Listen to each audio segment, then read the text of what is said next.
Shalom Bapak Ibu Saudara yang dikasihi oleh Tuhan kita Yesus Kristus. Berjumpa kembali di dalam podcast Mutiara hari ini. Sahabat bertumbuh dalam saat teduh yang seperti biasa hadir membawa keresahan dan persoalan di dalam hidup. Kita angkat untuk menjadi renungan yang kiranya membangkitkan kekuatan iman. Dan bagaimana kabar Bapak Ibu Saudara di kesempatan kali ini? Kami selalu berharap saudara ada dalam keadaan sehat, senantiasa dilimpahi berkat dan segala kebaikan oleh Tuhan kita Yesus Kristus dimanapun saudara berada. Podcast Mutiara hari ini kesempatan kali ini memasuki episode yang ke-319 yang kali ini akan mengangkat satu judul Takut dengan Ancaman Pendeta. Nah, firman Tuhan terambil dari Yeskiel, Perjanjian Lama ya. Yeskiel pasalnya yang kedua, ayat yang ke-6, yang berkata demikian. Dan engkau anak manusia, janganlah takut melihat mereka maupun mendengarkan kata-katanya. Biarpun engkau di tengah-tengah onak dan duri, dan engkau tinggal dekat kalajengking, janganlah takut mendengarkan kata-kata mereka, dan janganlah gentar melihat mukanya, sebab mereka adalah kaum pemberontak. Amin. Mari kita berdoa. Bapa di dalam nama Tuhan Yesus, saat ini kami mau merenungkan kebenaran firman-Mu. Tuhan kami mohon, pimpin sertai perenungan kebenaran firman Tuhan di kesempatan kali ini. Agar kami mengerti apa yang menjadi maksud dan kehendak-Mu melalui kebenaran firman-Mu. Di dalam nama Tuhan Yesus kami berdoa. Amin. Bapak Ibu Saudara yang dikasihi oleh Tuhan kita Yesus Kristus, mungkin dari judul kebenaran firman Tuhan atau judul tema firman Tuhan di kesempatan kali ini seakan-akan ada kesan saya sebagai pemberita firman memojokkan pendeta seperti itu. Takut dengan ancaman pendeta. Memang pendeta mana yang suka mengancam? Ya. Tapi saya banyak kali melihat di sosial media, di beberapa akun satir yang tentunya mengkritisi gereja-gereja hari-hari ini. Ternyata ada banyak loh saudaraku. Pendeta, kita boleh bilang saja oknum pendeta atau pastor, yang secara langsung maupun secara tidak langsung memberikan satu intimidasi atau ancaman kepada jemaatnya. Entah mereka sadar atau tidak sadar dalam melakukan hal ini. Tapi yang saya tahu bahwa ketika saudara menjadi jemaat dan saudara merasa terancam oleh seorang pemimpin, oleh seorang pendeta atau pastor, maka tentu ada kesalahmengertian di dalam kebenaran firman Tuhan. Lebih tepatnya ketidakmengertian sih ya. Karena orang-orang yang tidak mengerti firman biasanya akan menjadi orang-orang yang sangat mudah sekali ditakut-takutin atau dipengaruhi. Sehingga mereka tidak lagi berjalan sesuai dengan firman Tuhan. Nah, Bapak Ibu Saudara yang dikasihi, ada salah satu konsep ya yang tentunya biasanya beredar dalam kehidupan kita bergereja, berjemaat ya. Bahwa kalau kita melakukan segala sesuatu untuk Tuhan dengan effort, dengan kerja keras, kita berharap apa yang kita lakukan buat Tuhan itu akan menjadi suatu imbal balik bagi kita. Ya, contoh sederhana. Kalau kamu mau doamu didengar oleh Tuhan, maka engkau harus sungguh-sungguh tekun berdoa membaca kitab suci. Karena dengan demikian, Tuhan akan makin mengasihi engkau. Nah, itu adalah konsep yang kedengarannya rohani. Tetapi sebenarnya konsep ini keliru. Ini satu ajaran yang tidak alkitabiah. Makanya saya juga dulu awal bertobat, awal mengikuti Tuhan, saya selalu berpikir bahwa biar Tuhan makin sayang dengan saya, makin cinta dengan saya, makin mengasihi saya, maka saya harus rajin-rajin melakukan segala kehidupan rohani, kegiatan-kegiatan keagamawian, baik itu berdoa, membaca kitab suci, atau bahkan diselingi dengan berpuasa. Karena kabarnya kalau saya melakukan semuanya itu, kuasa Tuhan akan bekerja dengan kuat. Urapannya akan bekerja dengan kuat dalam hidup saya. Nah, ini adalah konsep atau pengajaran yang keliru yang banyak kali menyusup dalam kehidupan kita. Saya bisa memaklumi sih ya, tetapi ya semakin saudara mengerti kebenaran, saudara akan tahu. Semakin saudara mengerti firman, saudara tentu tahu membedakan mana itu ajaran yang sejati, mana itu ajaran yang sebenarnya mirip asli tetapi ternyata itu ajaran yang palsu. Ya. Lantas apa kaitannya dengan jangan takut dengan ancaman pendeta? Ya. Di dalam beberapa khotbah pendeta yang membahas tentang keuangan atau kemakmuran atau bahasa kerennya sekarang diberkati berlimpah-limpah. Selalu ada anjuran yang berkata, kalau saudara ingin diberkati, bacalah Maleakhi 3 ayat 10. Bawalah persembahan persepuluhan. Dan lihatlah Tuhan akan membukakan tingkap-tingkap langit dan mencurahkan berkat berkelimpahan. Jadi saudara harus taat membawa persepuluhan supaya tingkap langit dibuka. Dan Tuhan menghardik belalang pelahap dan belalang pelompat. Lalu di sini disusupilah seperti semi ancaman ya. Kalau saudara tidak membawa persembahan persepuluhanmu, maka lihat nanti akan ada belalang ya, secara apa istilahnya, secara perumpamaan atau metafora atau apa. Akan ada belalang pelahap dan belalang pelompat yang menggerogoti kehidupan ekonomi dan finansial saudara. Kemudian dikait-kaitkanlah bahwa belalang pelompat itu bisa berupa sakit penyakit. Dan itu diamenkan oleh jemaah. Oh ya betul ya. Ketika aku tidak ngasih persepuluhan, tiba-tiba ada keluarga aku yang sakit. Sehingga akhirnya aku keluar uang terus. Berarti aku kena kutuk Tuhan, kena hukuman Tuhan karena tidak taat dalam persepuluhan. Oh ya benar ya. Karena aku gak bayar persepuluhan, selalu ada kesialan terjadi dalam hidupku. Beberapa kali kendaraanku, motorku rusak.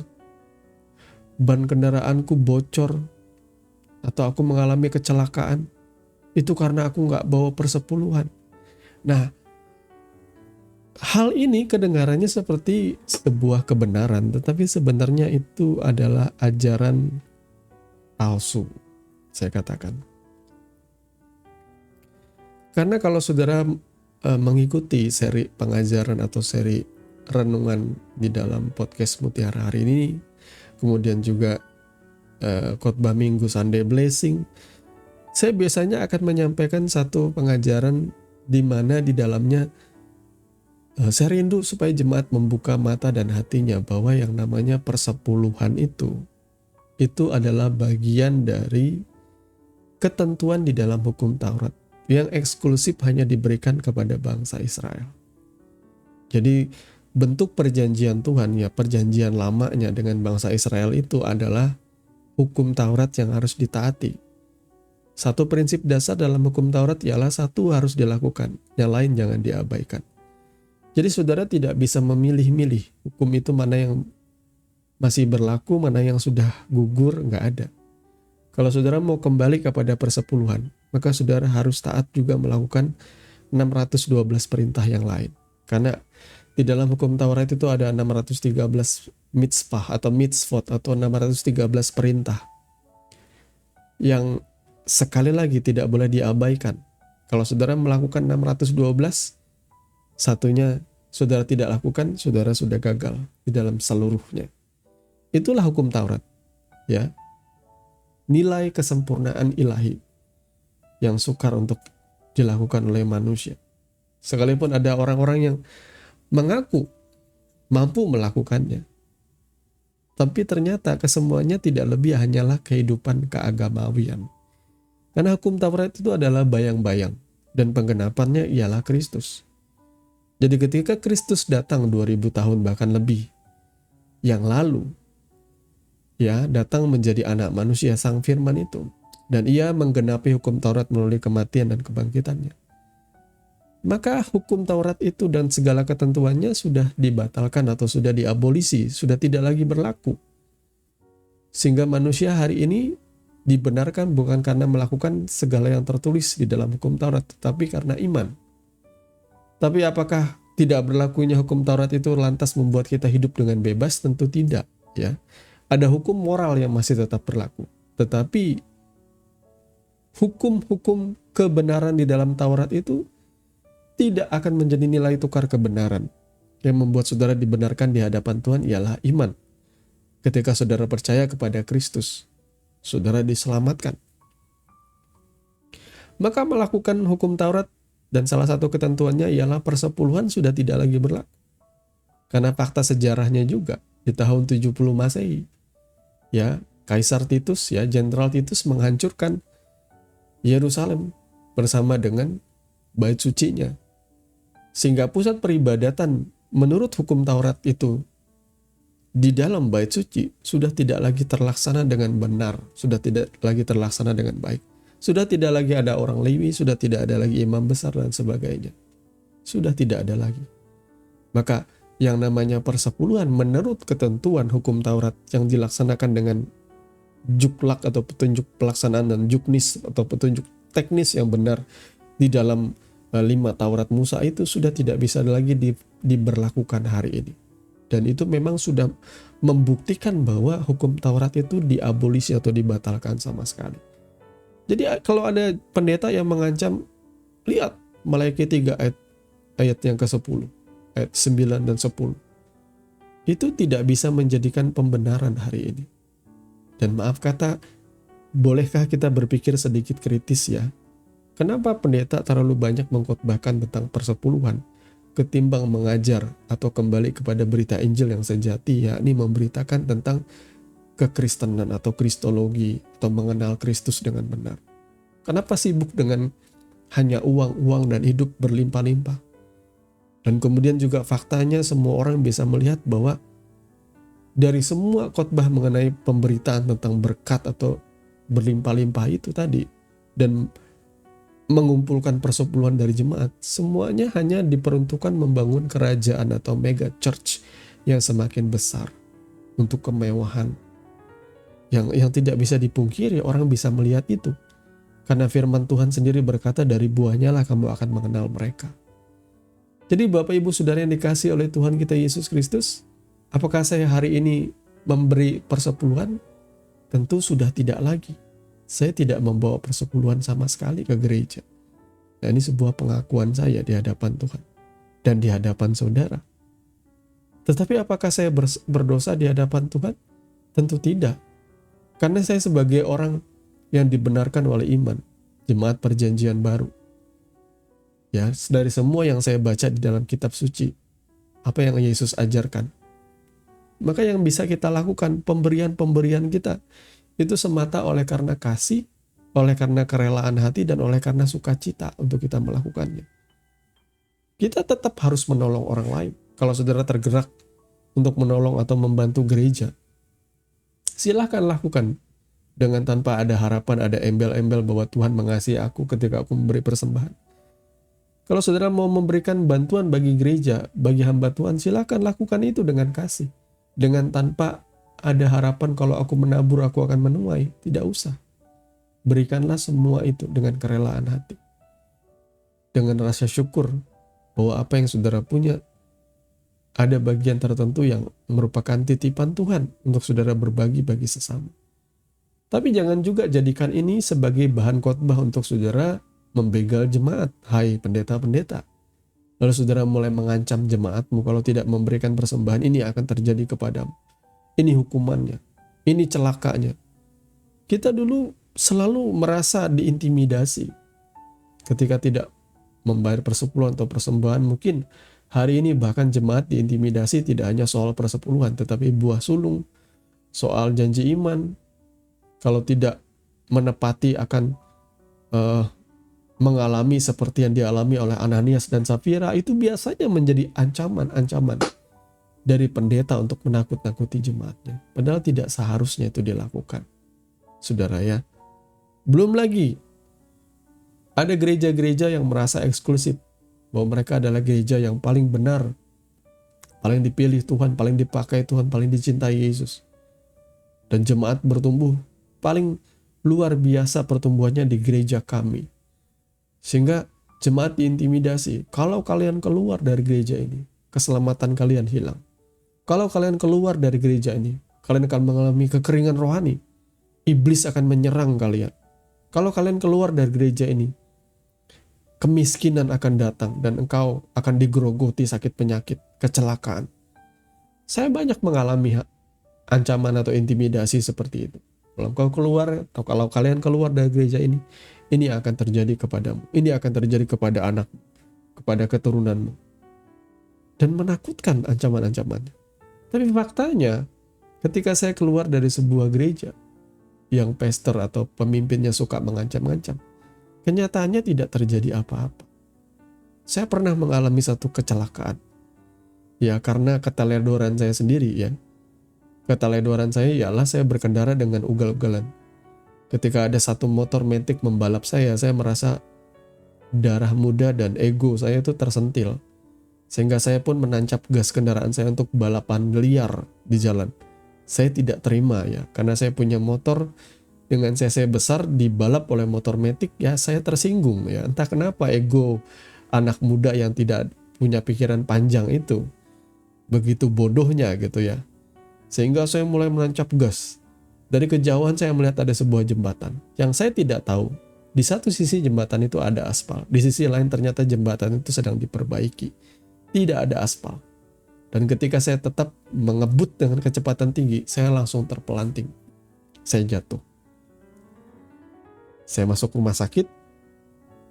Ya, puji Tuhannya ya tidak ada tulang yang patah, tidak kenapa-kenapa. Bahkan saya ditolong langsung oleh kepala dinas kesehatan yang kebetulan lewat dengan kendaraan 4x4 double cabinnya.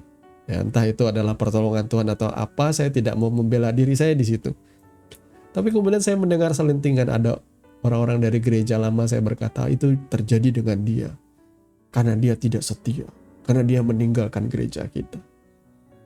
Tapi ternyata setelah saya meninggalkan gereja itu tidak terjadi apa-apa pun kepada saya. Saya tetap diberkati, disertai oleh Tuhan.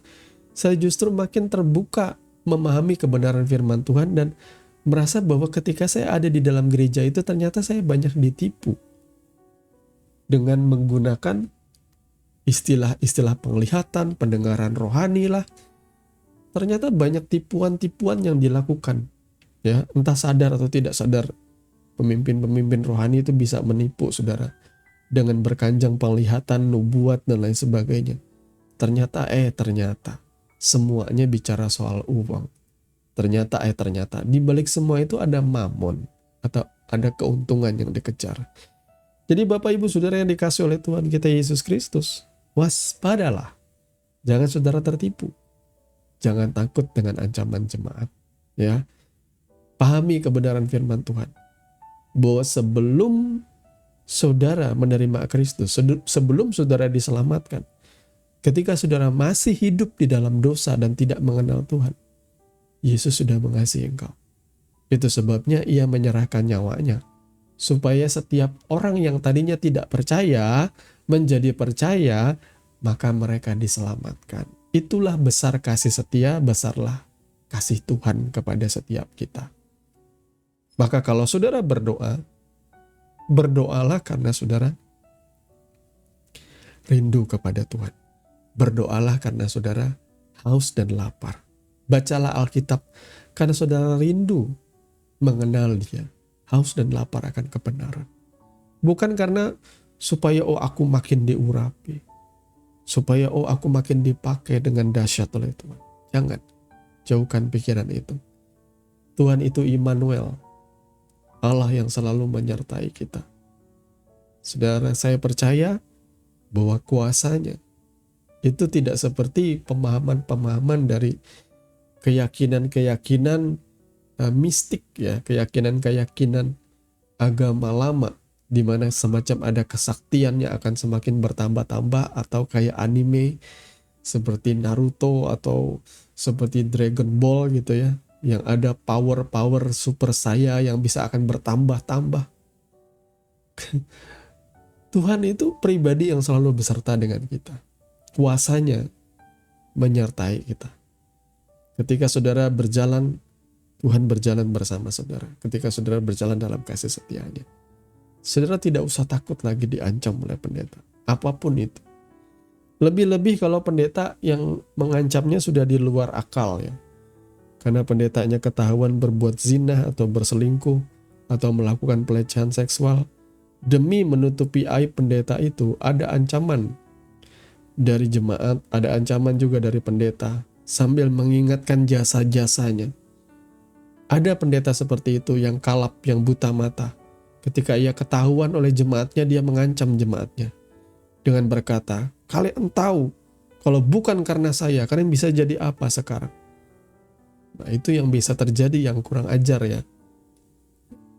Pendeta melecehkan jemaatnya, sekaligus anak didiknya, anak-anak panti asuhan, sambil berkata, kalau bukan karena saya, kalian ini adalah anak-anak yatim, anak-anak gelandangan, justru kalian bersyukur saya memungut kalian.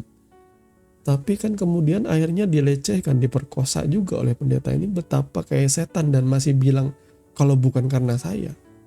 Ada ancaman, berani-beraninya kalian melapor saya dan sebagainya. Maka saya akan terus terang, saudaraku, itu bukan lagi pendeta dan sudah tidak patut lagi dipanggil sebagai pendeta. Itu setan semua dalam pikirannya. Maka jangan takut dengan ancaman pendeta. Ya, Bapak Ibu Saudara yang dikasihi oleh Tuhan kita Yesus Kristus, sadarlah. Hari-hari ini, bertobatlah, berbaliklah kepada Tuhan. Tuhan kiranya memberkati kebenaran firman-Nya, dan mari kita berdoa. Bapa, di dalam nama Tuhan Yesus, hamba berdoa supaya Engkau mencelikan mata dan telinga dan hati setiap jemaat, agar mereka boleh memahami kebenaran firman-Mu. Mereka memiliki kerinduan untuk mengenal Engkau secara pribadi dan mengenal kebenaran firman-Mu yang boleh memerdekakan kehidupan mereka. Jauhkan, luputkan jemaat-Mu Tuhan dari penyesatan oleh karena ketidakmengertian mereka akan firman. Terima kasih Bapa untuk saat teduh kami di kesempatan kali ini. Kami bersyukur kepadamu. Di dalam nama Tuhan Yesus kami berdoa. Haleluya. Saudaraku yang dikasihi Tuhan, saudara sudah mendengarkan kebenaran firman yang kiranya boleh menjadi dasar dan kekuatan di dalam setiap kehidupan saudara. Sampai bertemu lagi di podcast Renungan Firman Mutiara hari ini yang berikutnya. Kasih karunia menyertai saudara sekalian. Shalom.